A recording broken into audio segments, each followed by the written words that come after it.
Hi friends, welcome back to our channel. 6ാം ക്ലാസ്സിലെ അടിസ്ഥാന പാഠാവലി 2023-24 വർഷത്തെ ക്വസ്റ്റ്യൻ പേപ്പറാണ് നമ്മൾ നോക്കാൻ പോകുന്നത്.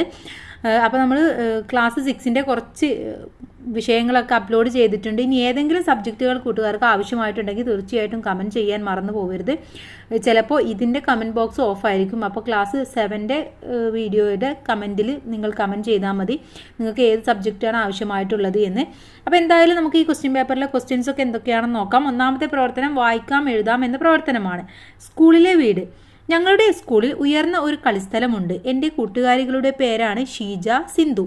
എന്നും ഞങ്ങൾ കളിസ്ഥലത്തെത്തും, കളിക്കും. സിന്ധുവിന് ഒരാഗ്രഹമുണ്ട്. അവൾ പറയും, എൻ്റെ വീട് ചെറുതാണ്, അതുകൊണ്ട് ഈ സ്കൂളായിരുന്നെങ്കിൽ എൻ്റെ വീട്.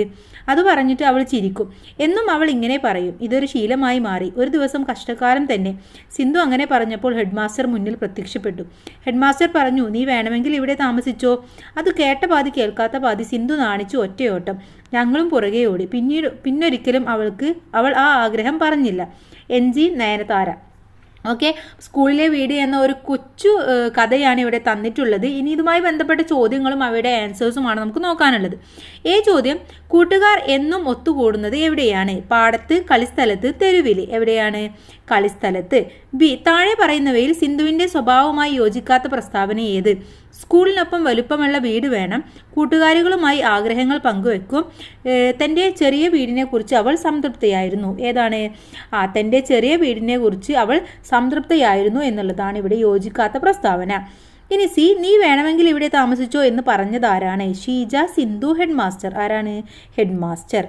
D ചോദ്യം, തൻ്റെ വീട് സ്കൂളിലായിരുന്നെങ്കിൽ എന്ന് സിന്ധു ആഗ്രഹിച്ചതിൻ്റെ കാരണം എന്താണ്? അവളുടെ വീട് ചെറുതാണ്, അവളുടെ വീട് അകലെയാണ്, വീട്ടിൽ കളിസ്ഥലമില്ലാത്തതിനാൽ. എന്താണ്? അവളുടെ വീട് ചെറുതായതുകൊണ്ടാണ്. ഇനി ഈ കേട്ട പാതി കേൾക്കാത്ത പാതി എന്നതുകൊണ്ട് അർത്ഥമാക്കുന്നത് എന്ത്? ഒന്നും കേൾക്കാതെ, മുഴുവനും കേൾക്കാതെ, എല്ലാം കേട്ടുകഴിഞ്ഞ്. എന്താണ്?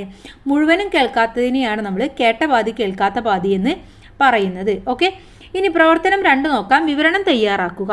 അയാൾ നടക്കുകയാണ്. മല കയറി, കാട് കടന്ന്, കുന്നിറങ്ങി, വയൽ മുറിച്ച്. മല, കാട്, കുന്ന്, വയൽ എന്നിവിടങ്ങളിലൂടെ നടന്നപ്പോൾ ഉപ്പുകൊറ്റൻ പലവിധ കാഴ്ചകൾ കണ്ടിട്ടുണ്ടാവാം. നിങ്ങൾ നടത്തിയ യാത്രകളിൽ മനസ്സിൽ തങ്ങിയ കാഴ്ചയെക്കുറിച്ച് ഒരു വിവരണം തയ്യാറാക്കുക. അപ്പോൾ കൂട്ടുകാർ പോയ ഏതെങ്കിലും ഒരു യാത്രയെ കുറിച്ചിട്ടാണ് ഇവിടെ എഴുതേണ്ടത്. അപ്പോൾ നിങ്ങൾ ഈ അടുത്ത് പോയ ഏതെങ്കിലും ഒരു സ്ഥലത്തെ കുറിച്ചിട്ട് നിങ്ങൾക്ക് അവിടെ എഴുതാവുന്നതാണ്. ഓക്കെ, ഇനി ഇതിലെ B ചോദ്യം നോക്കാം. അത് നിങ്ങളാണ് നിങ്ങളുടെ അനുഭവമാണ് എഴുതേണ്ടത്. അതുകൊണ്ടാണ് നമ്മൾ ആൻസർ പറഞ്ഞു തരാത്തത്. ഇനി B, മലയഞ്ച് സുരഭില മാരുത നേൽക്കും, മലയാളം മാമാങ്ക രാജ്യം. ഈ വരികൾ എഴുതിയത് ആരാണ്? വള്ളത്തോള്, ബോധേശ്വരൻ, കടമ്പനിട്ട. ആരാണ്? ബോധേശ്വരനാണ് എഴുതിയത്. അപ്പോൾ ഉത്തരം ബോധേശ്വരൻ. ഇനി വിശകലന കുറിപ്പാണ് നോക്കാനുള്ളത്. പ്രവർത്തനം 3, വൈലോപ്പിള്ളിയുടെ ഓണപ്പാട്ടുകാർ എന്ന കവിതയിലെ കുറച്ച് വരികൾ തന്നിട്ടുണ്ട്. കവിത വായിച്ചല്ലോ. ഓണം ഓരോ കാലത്തും ഓരോ അനുഭവമാണ് സമ്മാനിക്കുന്നത്. ഓണം അന്നും ഇന്നും എന്ന പാഠഭാഗത്തിലെ ആശയവും നിങ്ങളുടെ ഓണാനുഭവങ്ങളും വിശകലനം ചെയ്ത് കുറിപ്പ് തയ്യാറാക്കാനാണ് പറഞ്ഞിട്ടുള്ളത്. ഓക്കെ, അപ്പോൾ ഓണം അന്നും ഇന്നും എന്ന വിഷയത്തിൽ കുറച്ച് കാര്യങ്ങൾ പറഞ്ഞു തരാം. പിന്നെ ഇതിൽ നിങ്ങളുടെ അനുഭവം കൂടെ നിങ്ങൾക്ക് എഴുതി ചേർക്കാവുന്നതാണ്. ഓക്കെ, അപ്പോൾ പഴയ കാലത്തെ ഓണം നാടൻ ഓണമായിരുന്നു. എല്ലാം പ്രകൃതിയിൽ നിന്ന് കിട്ടുന്നത് ശേഖരിച്ച് ആഘോഷിക്കുന്ന ഓണം. എന്നാൽ ഇന്നത്തെ അവസ്ഥ മാറി. എല്ലാം വില കൊടുത്തു വാങ്ങുന്ന ഓണമായി മാറി. പണ്ടത്തെ നാടൻ കളികൾ ഇപ്പോൾ വിവിധ ക്ലബ്ബുകൾ ഏറ്റെടുത്ത് നടത്തുന്നത് കൊണ്ട് ഉറിയടിയും തീറ്റ മത്സരവും വടവലിയുമൊക്കെ ഇപ്പോഴും നിലനിൽക്കുന്നുണ്ട്. വൻമരങ്ങൾ മുറിച്ചു മാറ്റിയതോടെ ഊഞ്ഞാലാട്ടം തീരെ ഇല്ലാതെയായി. നാടൻ പൂക്കളും നാടൻ കളികളും പുത്തരിച്ചോറും ഇപ്പോൾ ഇല്ല. കാലം മാറിയപ്പോൾ ഓണവും മാറി. ഇന്ന് ഓണം എന്ന് പറയുന്നത് ഓൺലൈനിലൂടെയായി മാറിയിരിക്കുകയാണ്. ഭക്ഷണമാണെങ്കിലും നമ്മൾ എന്ത് ചെയ്യും? ഓർഡർ ചെയ്യും. അതുപോലെ തന്നെ നമ്മൾ ഓണത്തിൻ്റെ പൂക്കളമടക്കം ഈ കമ്പ്യൂട്ടറിൽ കാണിക്കുന്ന ഒരവസ്ഥ നമ്മൾ കണ്ടിട്ടുണ്ടായിരുന്നു. അപ്പോൾ അതും ഈ ഒരു ഓണത്തിൻ്റെ ഒരു മാറ്റം തന്നെയാണ്. അപ്പോൾ കൂട്ടുകാർ അതൊക്കെ എഴുതാം. നിങ്ങളുടെ ഓണാനുഭവങ്ങളും നിങ്ങൾക്ക് എഴുതി ചേർക്കാം. ഇനി കർക്കിടക മാസത്തിലെ തിരുവോണത്തിൻ്റെ പേര് എന്താണ്? തിരുവോണം, പിള്ളേരോണം, കർക്കിടക ഓണം. അതിനെന്താന്ന് പറയുന്നത്? അതിനെയാണ് നമ്മൾ പിള്ളേരോണം എന്ന് പറയുന്നത്. ഓക്കെ, പിള്ളേരോണം എന്ന് പറയുന്നത് അതിനെയാണ്. ഇനി പ്രവർത്തനം 4 നോക്കാം. പ്രതികരണക്കുറിപ്പാണ്. പുഞ്ച കൊയ്തേ കളം നിറഞ്ഞ എന്ന പാഠത്തിൽ കൃഷിയുടെ മനോഹര കാഴ്ചകളാണ് നമ്മൾ കണ്ടത്. തേങ്ങൽപ്പാടം എന്ന കവിത വായിക്കും. പാടത്ത് മൂവന്തി വന്നു നിന്നു, മേയുന്ന പൈക്കൾ മടക്കയായി, മാളിക്ക കയറ്റുവാൻ സമ്മതിച്ച്, മണ്ണിട്ടു തൂർക്കുവാൻ ഒപ്പുവെച്ച്, തൻ്റെ ജന്മത്തിനൊടുവിലത്തെ കൊയ്ത്തും മെതിയും കഴിഞ്ഞ പാടം. മൂവന്തി എന്ന് പറഞ്ഞാൽ സന്ധ്യ, തൂർക്കുക എന്ന് പറഞ്ഞാൽ നികത്തുക. ഓക്കെ, ഇത് മോഹനകൃഷ്ണൻ കാലടിയുടെ തേങ്ങൽ പാടം എന്ന കവിതയിലെ കുറച്ച് വരികളാണ്. ഈ കവിതയെ സൂചിപ്പിച്ചിരിക്കുന്ന സാമൂഹ്യ പ്രശ്നം തിരിച്ചറിഞ്ഞ് അതിനോടുള്ള നിങ്ങളുടെ പ്രതികരണം തയ്യാറാക്കുക. എന്താണ് ഇവിടെ? ഇവിടെ ഈ തന്നിരിക്കുന്ന വായനാക്കുറിപ്പിലെ കവിതയിൽ പറയുന്നത് പാടത്ത് മാളിക നിർമ്മിക്കാനായിട്ട് മണ്ണിട്ട് തൂർക്കാനായി തീരുമാനിച്ചതായിട്ടാണ് കവി പറയുന്നത്. പാടങ്ങൾ നികത്തി വീട് വെക്കുന്നത് വർദ്ധിച്ചു വരുന്നു. പാടം നികത്തിയാൽ ഉറവകൾ വറ്റുന്നു.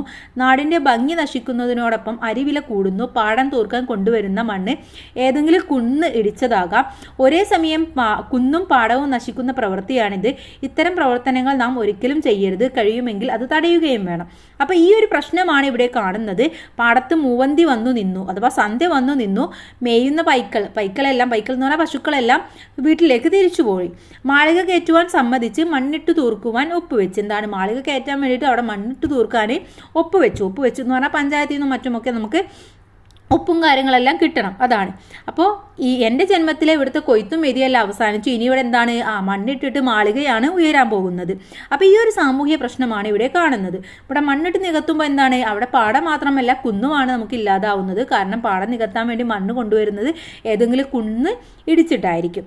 ഓക്കെ, അപ്പോൾ ഇതൊക്കെ നിങ്ങൾക്ക് ഇവിടെ എഴുതാം. കുറച്ച് കാര്യങ്ങൾ പറഞ്ഞു തന്നിട്ടുണ്ട്. നിങ്ങൾ നിങ്ങളുടേതായ രീതിയിൽ ഒന്ന് എക്സ്പ്ലെയിൻ ചെയ്യുന്നത് നന്നായിരിക്കും. ഇനി പ്രവർത്തനം 5 നോക്കൂ. മാവേലി നാടു വാണിടും കാലം മനുഷ്യരെല്ലാവരും ഒന്നുപോലെ എന്ന് പാടിയ കേരളീയരോടാണ് ഉപ്പുകച്ചന് എല്ലാവരും മനുഷ്യരല്ലേ, ഒരേ ചോരയല്ലേ എന്ന് ചോദിക്കേണ്ടി വന്നത്. സമൂഹത്തിൽ ഇന്നും തുടരുന്ന ഇത്തരം വിവേചനങ്ങൾക്കെതിരെ ഒരു ലഘു പ്രസംഗമാണ് നമ്മൾ തയ്യാറാക്കേണ്ടത്. അപ്പോൾ സമൂഹത്തിൽ നമുക്കറിയാം ഇന്നും ഒരുപാട് പ്രശ്നങ്ങൾ നിലനിൽക്കുന്നുണ്ട് അല്ലേ. അപ്പോൾ അതെല്ലാം നിങ്ങൾക്ക് ഈ പ്രസംഗത്തിൽ പറയാം. പ്രസംഗം എങ്ങനെയാണ് തുടങ്ങേണ്ടത്? മാനി സദസ്സിന് വന്ദനം. നമ്മുടെ സമൂഹത്തിൽ ഇപ്പോഴും വിവേചനങ്ങൾ തുടരുന്നു. പണ്ടത്തെ പോലെ തൊട്ടുകൂടായ്മയും സദ്യയും താഴ്ന്ന ജാതിക്കാരോട് അവഗണനയും ഒന്നുമല്ല.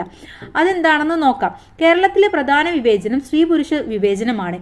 ഇന്നും കേരള സമൂഹത്തിൽ സ്ത്രീകൾക്ക് പുരുഷനുള്ളത്ര സ്വാതന്ത്ര്യം ഇല്ല. സ്ത്രീധനം പോലുള്ള സാമൂഹിക തിന്മകൾ ഇവിടെ ഇപ്പോഴും തുടരുകയാണ്. ഇത് നിയമം മൂലം നിരോധിക്കപ്പെട്ടു എങ്കിലും അതൊന്നും വിജയിക്കുന്നില്ല. സ്ത്രീധന മരണങ്ങൾ വർദ്ധിക്കുന്നു. പെൺശിശുഹത്യ വാർത്തകളിൽ വരുന്നു. ഇതെല്ലാം മാറേണ്ടതുണ്ട്. ഇത്തരം വിവേചനങ്ങൾക്കെതിരെ വിദ്യാർത്ഥികളായ നമുക്ക് പ്രതികരിക്കാം. ഇത്രയും പറഞ്ഞുകൊണ്ട് ഈ ലഘുപ്രസംഗം നിർത്തുന്നു.